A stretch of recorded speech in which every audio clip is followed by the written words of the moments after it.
News 18 Madhya Pradesh Chhattisgarh देख रहे हैं आप। मैं हूं आपके साथ प्रशांत कटारे। और कोरोना वायरस को लेकर लॉकडाउन के बीच दर्शकों का भरोसा और विश्वास नेटवर्क 18 पर बना हुआ है। इस मुश्किल वक्त में भी दर्शक लगातार नेटवर्क 18 पर बने हुए हैं। आपको बता दें कि इस सप्ताह 42 करोड़ 15 लाख से ज्यादा लोग हमसे जुड़े।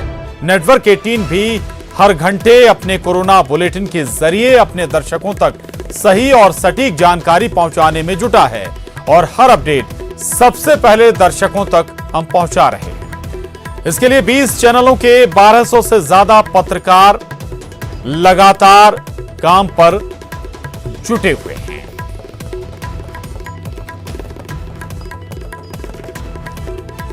तो लगातार नेटवर्क 18 के तमाम पत्रकार कोरोना पर हर अपडेट सबसे पहले आपको पहुंचा रहे हैं, आपको बता रहे हैं। और आइए अब जान लेते हैं कोरोना पर अभी तक की अपडेट क्या है। दरअसल भारत में कोरोना के कुल 2902 मामले अब तक सामने आए हैं, जबकि 183 मरीज स्वस्थ हो गए हैं और अब तक 68 मरीजों की मौत हुई है। ये दरअसल देश का आंकड़ा है और इस आंकड़े के लिहाज से अगर हम देखें तो मामला लगातार बढ़ता जा रहा है। करीब 3000 के आसपास जो मामले हैं कोरोना पॉजिटिव वो पहुंच गए हैं और 183 मरीज स्वस्थ भी हुए हैं। ये एक अच्छी बात है कि 183 मरीज स्वस्थ भी हुए हैं, वहीं 68 मरीजों की जान भी गई है अभी तक कोरोना वायरस के चलते। और अब जान लेते हैं कोरोना पर देश भर का हाल आखिर क्या है। भारत में कोरोना के अब तक कुल 2902 मामले अभी तक सामने आए हैं। देश भर में अब तक कोरोना से 68 लोगों की मौत हुई है। कुल 183 मरीज स्वस्थ होकर अभी तक लौटे हैं। और इतना ही नहीं, कोरोना के 30% मामले तबलीगी जमात से जुड़े हुए हैं। वहीं 17 राज्यों में तबलीगी जमात से 1023 मरीज जुड़े हुए हैं और देश भर में 24 घंटे में कोरोना के 601 नए केस अभी तक सामने आए हैं। वहीं कोरोना के 33% मरीज 41 से 60 साल की उम्र के हैं और कोरोना के 9% मरीज 0 से 20 साल की उम्र के बीच के हैं। साथ ही कोरोना के 42% मरीज 20 से 40 साल की उम्र के हैं और कोरोना के 17% मरीज 60 साल से ऊपर के हैं।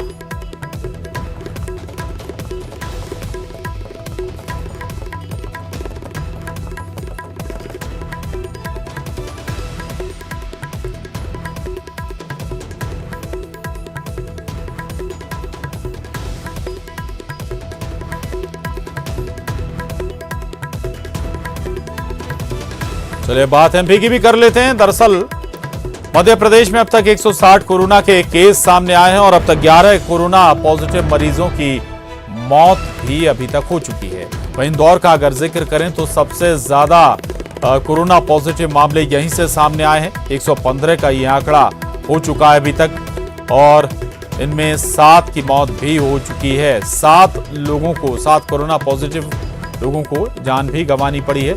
ये सभी इंदौर से थे। वहीं मुरैना में 12 कोरोना पॉजिटिव सामने आए हैं, जबकि उज्जैन का जिक्र करें तो 7 मामले अभी तक सामने आए हैं और वहीं 2 की मौत हुई है।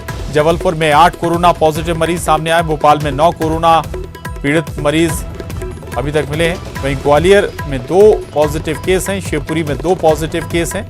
खरगोन में 4 कोरोना पॉजिटिव मामले अभी तक सामने आए, जबकि 1 मरीज की खरगोन में मौत हो गई। वहीं छिंदवाड़ा में 2 कोरोना पॉजिटिव मरीज सामने आए, जिनमें 1 व्यक्ति की मौत भी हो गई है।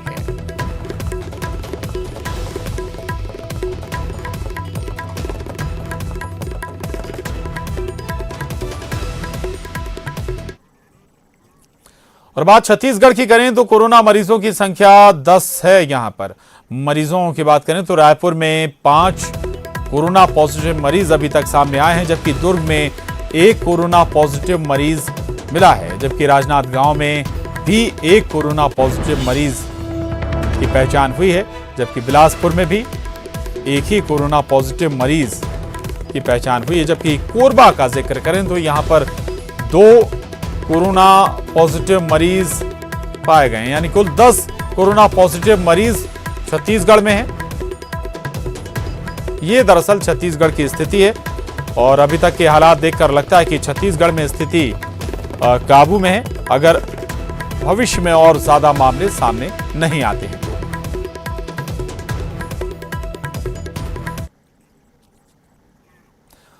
उधर कोरोना से जुड़ी इस वक्त की बड़ी खबर, आयुष्मान भारत स्कीम में कोविड-19 कवर होगी। स्कीम में जांच और इलाज दोनों शामिल होंगे, लोगों को पैसा नहीं चुकाना होगा। ये एक बड़ी खबर है कोरोना वायरस से जुड़ी हुई।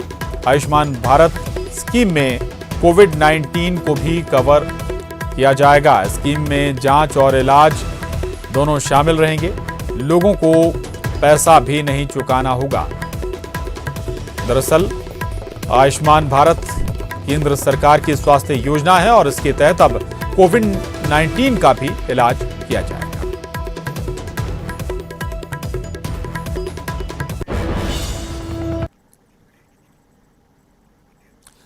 आगे बढ़ते हैं। लॉकडाउन पर दिग्विजय के सवाल, जी हां, दिग्विजय सिंह ने सवाल उठाए हैं। लॉकडाउन की घोषणा में देरी हुई, जनता कर्फ्यू के दिन ही करना था लॉकडाउन का ऐलान, ये कहना है दिग्विजय सिंह का। उन्होंने कहा है लॉकडाउन से अलग अलग शहरों में लोग फंसे हुए हैं और गरीबों और व्यापारियों को इससे खासी परेशानी हो रही है। दिग्विजय सिंह ने लॉकडाउन पर कुछ बातें लिखी हैं, कुछ सवाल भी उठाए हैं और उन्होंने कहा कि लॉकडाउन की घोषणा में देरी हुई है, जनता कर्फ्यू के दिन ही लॉकडाउन का ऐलान हो जाना चाहिए था। साथ ही उन्होंने लिखा है कि लॉकडाउन से अलग अलग शहरों में लोग फंसे हुए हैं, लोगों की परेशानियां बढ़ी हुई हैं, वहीं गरीबों और व्यापारियों की भी परेशानियां बढ़ी हुई हैं।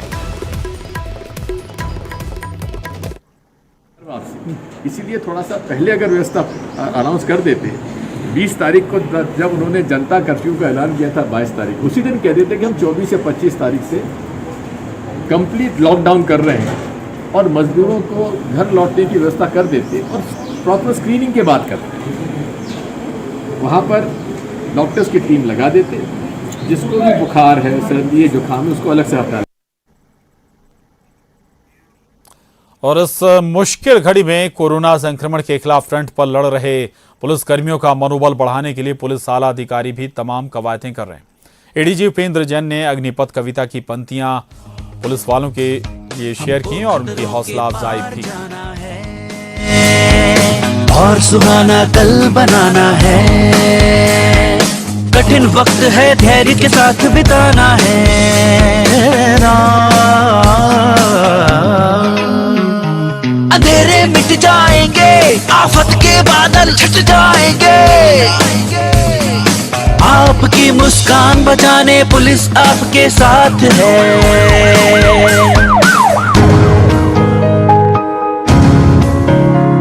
जरा सोचिए उनके बारे में। मध्य प्रदेश पुलिस की जिम्मेदारी पहले से ज्यादा बढ़ गई है, एक सामाजिक जिम्मेदारी और एक कानून व्यवस्था की जिम्मेदारी। हमारे साथ इसी पर बात करने के लिए एडीजी उपेंद्र जैन साहब मौजूद हैं। सर, कई सारी जिम्मेदारी पुलिस के कंधों पर है। बहुत मुश्किल हालात से हम सभी लोग गुजर रहे हैं, पूरा देश, पूरा विश्व। और पुलिस का इस समय एक बहुत महत्वपूर्ण काम यह है कि हमें लॉकडाउन कराना है। लोग सड़कों से न निकलें, सड़कों पर न निकलें, घरों से न निकलें, और एट द सेम टाइम हमें जो आवश्यक वस्तुएं हैं उनकी सप्लाई भी सुनिश्चित करना है।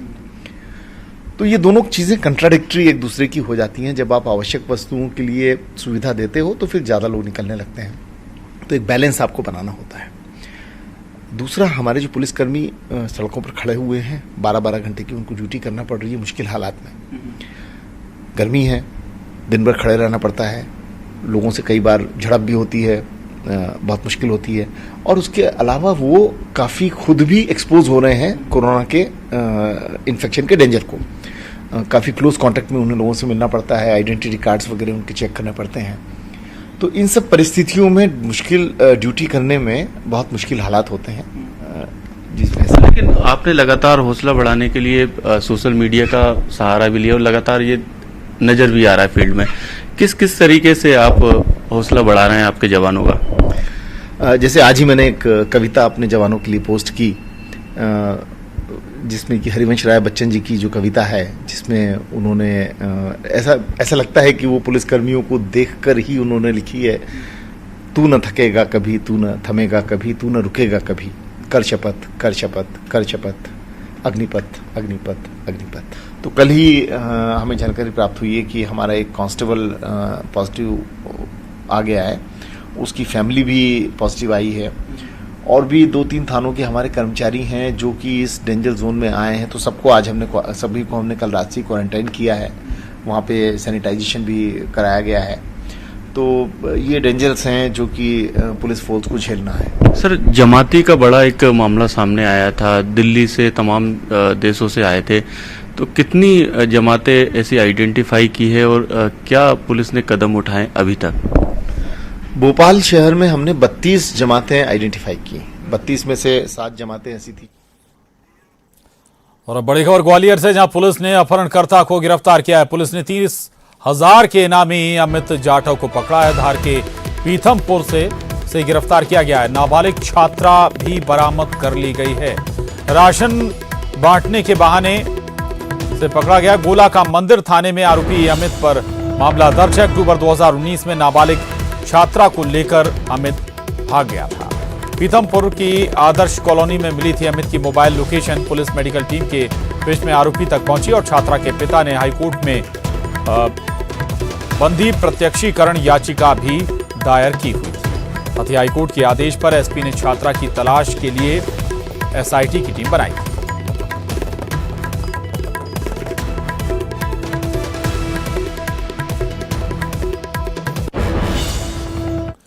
और अब खबर गुना से, जहां गेहूं से भरे ट्रैक्टर ट्रॉली में आग लग गई। खेत में ये ट्रैक्टर खड़ा हुआ था और खेत में नरवाई में आग लगने से ये हादसा पेश आया। ट्रॉली में कई क्विंटल गेहूं लदा हुआ था। शॉर्ट सर्किट के चलते नरवाई में आग लग गई और खेत के ऊपर से में भी लगी आग। हाई टेंशन लाइन भी गुजर रही थी।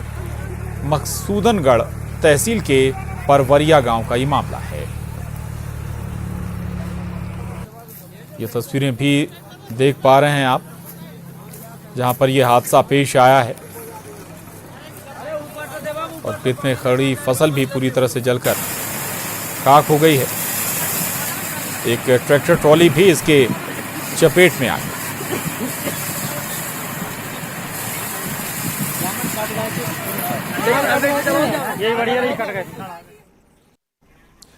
और ब्रेक के बाद बड़ी खबर छत्तीसगढ़ के सुकमा से, जहां 3 नक्सली गिरफ्तार किए गए। 1 लाख का इनामी समेत 3 नक्सलियों की गिरफ्तारी हुई है। चिंता गुफा थाना इलाके से इन लोगों को गिरफ्तार किया गया है। जिला पुलिस और सीआरपीएफ की कार्रवाई में ये गिरफ्तारी हुई है, कामयाबी हासिल हुई है।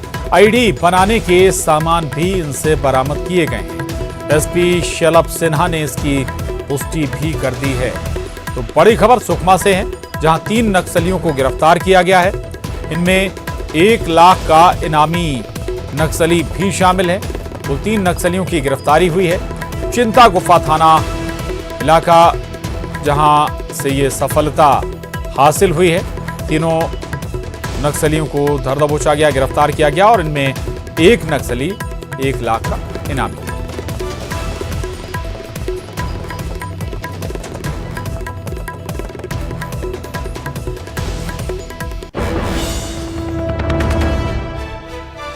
और खबर उज्जैन से, जहां पुलिस ट्रेनिंग स्कूल को क्वारंटाइन सेंटर बनाया गया है। मक्सी रोड स्थित ट्रेनिंग स्कूल को क्वारंटाइन सेंटर बनाया गया है। दरअसल मामले लगातार मध्य प्रदेश में कोरोना पॉजिटिव के सामने आ रहे हैं और उसके मद्देनजर तमाम व्यवस्थाएं की जा रही हैं। जो संदिग्ध हैं उनके क्वारंटाइन करने के लिए, और इसी के मद्देनजर पुलिस ट्रेनिंग स्कूल को क्वारंटाइन सेंटर बनाया जा रहा है। मक्सी रोड स्थित ट्रेनिंग स्कूल को क्वारंटाइन सेंटर बनाया गया है। एहतियात के तौर पर क्वारंटाइन लोगों को किया जाता है और इसके मद्देनजर पुलिस ट्रेनिंग स्कूल को भी क्वारंटाइन सेंटर बनाया गया है।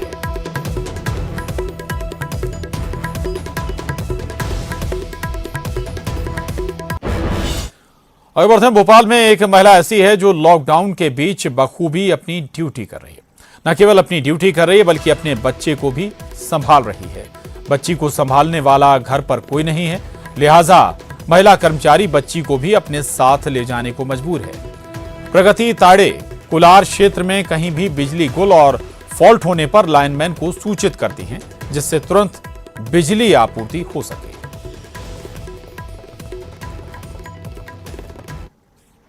कोरोना वॉरियर्स के तौर पर पुलिस, डॉक्टर, नर्स, नगर निगम कर्मचारियों और एनजीओ की तस्वीरें आपने बहुत देखी होंगी इस दौरान। आज देखिए रोशनी की तस्वीर, वो रोशनी जो न केवल घर को रोशन कर रही है बल्कि समाज को भी। बेबी करियर में लेकर अपने ऑफिस पहुंचती हैं प्रगति तायड़े। आपके घरों में अंधेरा ना हो इसीलिए मुस्तैद हैं। काम खतरनाक है लेकिन करना बहुत ज़रूरी है। ये काम खतरनाक है लेकिन लोगों के घरों में अंधेरा ना हो इसलिए आप अपनी ड्यूटी कर रही हैं। बिटिया को साथ लेकर आती हैं, तो कैसे आप इस तरह से अपने काम को कर पा रही जब बिटिया को साथ लेकर आती हैं? तो जैसा कि मैम पुलिस है, डॉक्टर है, नर्स है, सब अपनी सेवाएं इस विषम परिस्थितियों में दे रहे हैं। तो हम भी ऑपरेटर है, संविदा कर्मचारी में मैं पहला बताना चाहूँगी कि मैं एक संविदा कर्मचारी हूँ और मेरी तरह जो महिलाएं हैं और पुरुष हैं वो भी संविदा कर्मचारी मैम, और इस विषम परिस्थिति में सभी अपने काम कर रहे हैं। और तो लॉकडाउन में भी इनकी ड्यूटी बदस्तूर जारी है और वो भी अपनी बच्ची के साथ। आगे बढ़ते हैं, इंदौर शहर के सांसद शंकर लालवानी ने आज शहर की अग्रतम कन्फेक्शनरी कंपनी आशा कन्फेक्शनरी में जाकर लॉकडाउन में ज़रूरतमंद लोगों के लिए जिस तरह से प्रयास किए जा रहे हैं और जिस तरह से आशा कन्फेक्शनरी ने आके शहर भर में जो ज़रूरतमंद लोगों के लिए भोजन के 10,000 पैकेट बांटने का काम किया है, उसका निरीक्षण किया और स्वयं खुद भी श्रमदान किया। आशा कन्फेक्शनरी द्वारा किए जा रहे इस प्रयास की सांसद महोदय खूब तारीफ करते नजर आए। आज आप आशा कन्फेक्शनरी पे आए, किस तरह की व्यवस्था यहाँ पर देखी, किस तरह का काम यहाँ पर? मुझे लगता है कि सबसे अच्छी व्यवस्था यहाँ पर है। किस प्रकार से यहाँ हाइजीन, बिल्कुल जो काम करने वाले लोग हैं उनको भी पूरा प्रोटेक्शन दिया गया है, क्योंकि हमको उनकी भी चिंता है, जो बना रहे हैं उनकी भी चिंता है। वो दूसरों के लिए तो कर रहे हैं लेकिन तब तक कर पाएंगे जब तक वो सेफ रहेंगे। तो बिल्कुल वो डिस्टेंस बनाए हुए हैं, दूरी बनाए हुए, सभी प्रिकॉशन ले रहे हैं। सभी हाइजीनिक व्यवस्थाओं को ध्यान में रखते हुए हमने देखा जिस प्रकार से रोटियां भी बन रही है, सब्जी भी बन रही है, पूड़ी भी बन रही है और ऑटोमेटिक मशीन पे हमने देखा कि सब्जी किस प्रकार से पैक हो रही है। तो मुझे लगता है सबसे अच्छी व्यवस्था यहाँ पर है और जगह भी इस प्रकार का ध्यान रखते हुए भोजन बन रहा है। मुझे लगता है इंदौर में। और कोविड-19 कोरोना आज महामारी का रूप ले चुका है, लेकिन छत्तीसगढ़ की भूपेश बघेल सरकार ने इस महामारी की रोकथाम के लिए जिस तरह से सावधानी बरती है और बीमारी की गंभीरता को लेकर पहले से कारगर कदम जनता के लिए उठाए हैं, उसके चलते महामारी पर नियंत्रण लग सा गया है। राज्य सरकार ने लॉकडाउन के साथ साथ सोशल डिस्टेंस मेंटेन करने और आम जनता को तमाम सुविधाएं भी दी हैं। रिपोर्ट देखिए।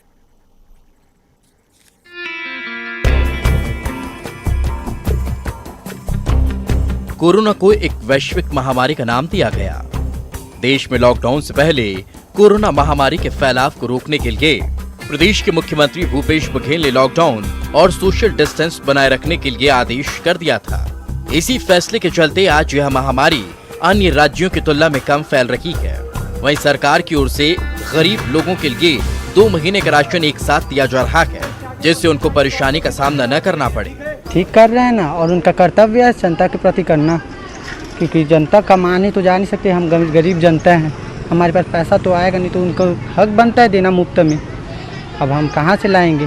तो गरीब को ठीक कर रहे हैं, दे रहे हैं, थोड़ा बहुत तो राहत मिलेगा। लॉकडाउन के दौरान प्रदेश के सैकड़ों मजदूर अलग अलग प्रांतों में फंसे हुए हैं।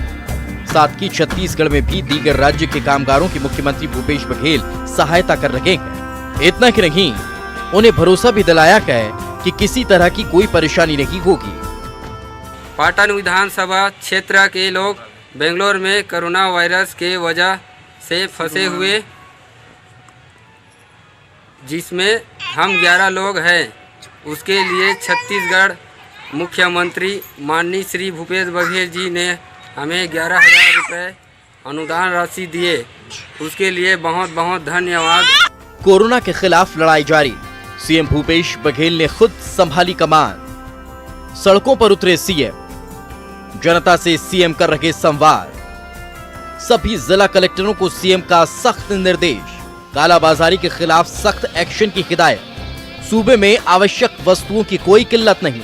सुझाव के लिए पत्रकारों के साथ वीडियो कॉन्फ्रेंसिंग, फोन पर चर्चा। गांव और शहर की परेशानियों पर सीएम की पैनी नजर। मैं भाग्यशाली हूं कि ऐसे राज्य का मैं मुख्यमंत्री हूं जहां की जनता इतना संयम और अनुशासन है कि राज्य में लॉकडाउन का पालन करने के लिए हमारी पुलिस को बल प्रयोग का सहारा नहीं लेना पड़ा। राज्य सरकार के सभी महकमे आपकी सेवा के लिए तत्पर है। मैं आपको विश्वास दिलाता हूं, इस संकट की घड़ी में हम छत्तीसगढ़ में किसी को भूखा सोने नहीं देंगे। विपत्ति और आपदा में ही जनता के नायक, जनप्रतिनिधि नेता की पहचान होती है। मुख्यमंत्री भूपेश बघेल ने अपने नेतृत्व क्षमता को न सिर्फ साबित किया, बल्कि आपदा की घड़ी में एक से बढ़कर एक फैसले लेकर यह साबित भी किया कि वह किसी अलग ही मिट्टी के बने हैं। युगल तिवारी, न्यूज़ 18 रायपुर। बहरहाल बुलेटिन में बस इतना ही। खबरों का सिलसिला लगातार जारी है। 15, 16, 17, 18, 19, 20। लॉकडाउन सिचुएशन को कैसे मोर इंटरेस्टिंग बनाया जाए, उसके लिए एक हमने कोशिश करी। 21 डेज चैलेंज, बी हेल्थी। अरे वाह, कैसी लाल लाल बन रही है, एकदम जोरदार जोरदार। हा, गर्मा गर्म पकौड़ियाँ। पहले भगवान को भोग देंगे, फिर अपना पेट का भोग पूरा करेंगे। जय श्री कृष्ण भगवान की जय।